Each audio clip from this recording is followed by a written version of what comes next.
Google ব্যবহার করেন কিন্তু গুগলের এই সার্ভিসটি সম্পর্কে জানেন না, তাহলে আপনি বিপদে পড়ে যাবেন। কারণ আমাদের হাতে থাকা স্মার্টফোনের মাধ্যমে আমরা দৈনন্দিন জীবনে যত কিছুই সার্চ করি না কেন সম্পূর্ণ কিন্তু গুগল তাদের অ্যাক্টিভিটিজের মধ্যে সেভ করে রাখে। পরবর্তীতে যদি আপনি চান সেগুলো আপনি রিইউজ করতে পারবেন বা আপনি সেগুলো দেখতে পারবেন বা কী কী আপনি সার্চ করেছেন। কিন্তু অনেক সময় আমরা আমাদের হাতে থাকা স্মার্টফোনটা আমাদের আত্মীয় স্বজন বা বন্ধু বান্ধবদেরকে ব্যবহার করতে দিই, কিন্তু তাদের প্রথম কাজই হচ্ছে গুগল ব্যবহার করা বা অন্যান্য সার্ভিস ব্যবহার করা।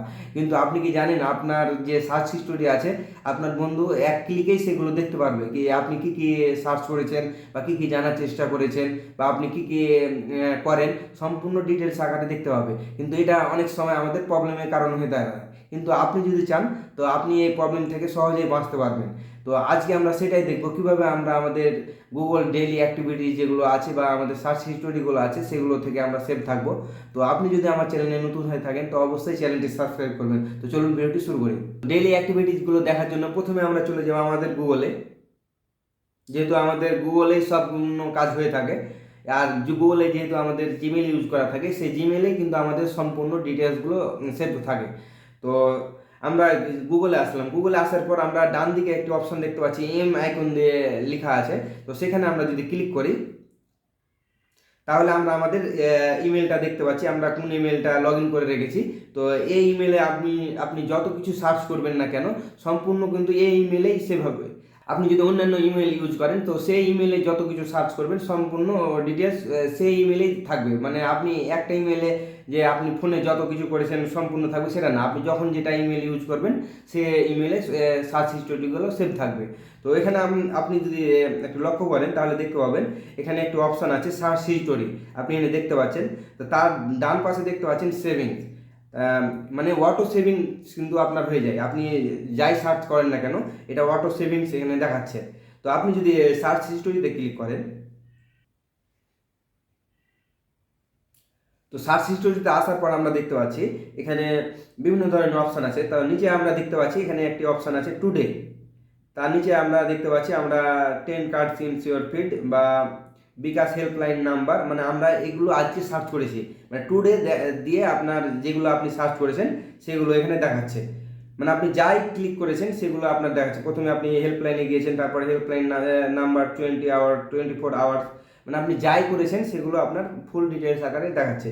আপনি যদি নিজে স্ক্রল করেন তাহলে আপনার তারিখ দেখাচ্ছে 22 মার্চ, 21 মার্চ, মানে আপনার প্রতিদিন আপনি যাই কিছু সার্চ করেছেন সম্পূর্ণ কিন্তু আপনার এখানে ডিটেলস আকারে দেখাচ্ছে। আপনি কি কি ক্লিক করেছেন আপনার পিকচার সহ দেখাচ্ছে, আপনি ব্যাংক ট্রান্সফার সম্পূর্ণ আপনার এখানে দেখাচ্ছে। তো এখানে আমরা ভালো খারাপ সম্পূর্ণ ডিটেলস আমরা গুগলকে জানার চেষ্টা করি। তো অনেক সময় আমাদের প্রবলেম হয়, তো এগুলো আমরা কীভাবে বাঁচবো এগুলো থেকে।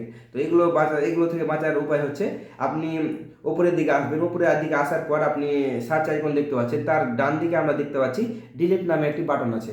তো এখানে আমরা যদি ক্লিক করি তো এখানে 4টা অপশান আছে, আপনি delete today, delete custom range, delete all time এবং অটো ডিলিট। তো আমরা যদি ডিলিট টুডে ক্লিক করি তাহলে আজকে আমরা যা কিছু সার্চ করেছি সেগুলো ডিলিট হবে। দেখুন আমি যদি ডিলিট টুডে দিই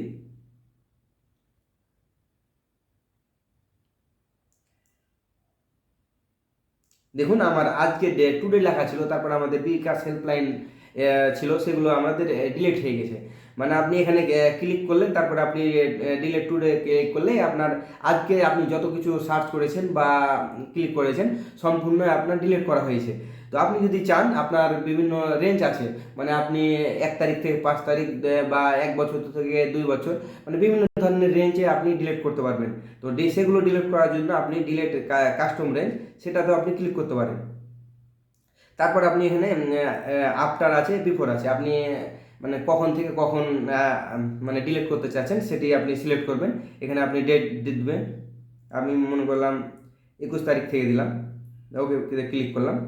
তো বিফোরে যাব, বিফোরে আমরা ক্লিক করলাম, ক্লিক করার পর আমরা 24 তারিখ বা 23 তারিখ আপনি যত তারিখের আগে পর্যন্ত আপনি ডিলিট করতে চান সেটি সিলেক্ট করবেন। মনে করেন আমি 23 তারিখ সিলেক্ট করলাম, তারপর আমরা ওকে ক্লিক করলাম। এবার আমরা যদি নেক্সটে যাই তারপর আপনি আবার নেক্সটে যাবেন।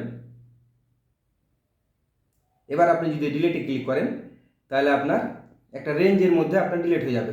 তো আমি গটিতে ক্লিক করলাম। তাহলে আপনি যত তারিখ সিলেক্ট করলেন তত তারিখে আপনার সার্চ হিস্টোরিগুলো ডিলিট হয়ে গেল। তারপরেও যদি আপনি চান ডিলিট অপশানে ক্লিক করবেন। ক্লিক করার পর আপনি ডিলিট অল টাইম যদি ক্লিক করেন তাহলে আপনার সম্পূর্ণ যতগুলো সার্চ হিস্টোরি আছে সম্পূর্ণ ডিটেলস ডিলিট হয়ে যাবে। তো আমি ডিলিট করবো না, আমার অনেকগুলো অটো মানে লগ ইন হয়ে থাকে, সেগুলো ডিটেলস থাকবে, তো সেগুলো আমি ডিলিট করলাম না। তো ডিলিট করা তারপরে আপনি যদি ক্লিক করেন তাহলে আপনার সম্পূর্ণ ডিটেলস ডিলিট হয়ে যাবে। তারপরে শেষে একটি অপশান আছে অটো ডিলিট, এটাতে আমরা ক্লিক করব, কারণ এখানে আপনি যদি ক্লিক করেন আপনার অটো ডিলিট হয়ে যাবে। এখানে দেখাচ্ছে 18 মাস, মানে আপনি আপনার 18 মাসে যা কিছু করেছেন সম্পূর্ণ অটো ডিলিট হয়ে যাবে।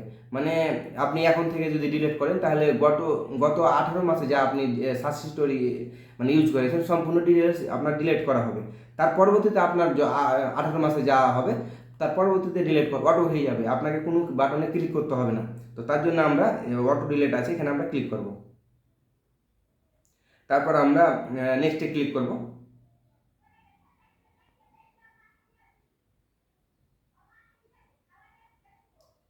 তারপর আমরা গটিতে ক্লিক করব। তাহলে হয়ে যাবে, কারণ এটাই ছিল আপনার আজকের ভিডিওর মূল টপিক, কিভাবে আপনি সেভ থাকবেন। আপনি যদি এখন আপনি ক্লিক করেছেন অটো সেভে, তাহলে আপনার অটো সার্চ হিস্টোরিগুলো ডিলিট হয়ে যাবে। আজকের ভিডিও কিভাবে আমরা আমাদের গুগল সার্চ হিস্টোরিগুলো ক্লিন করতে পারি বা সেগুলো থেকে আমরা সেভ থাকতে পারি। তো আমার ভিডিওটি যদি ভালো লেগে থাকে তো অবশ্যই চ্যানেলটি সাবস্ক্রাইব করবেন। ধন্যবাদ সবাইকে।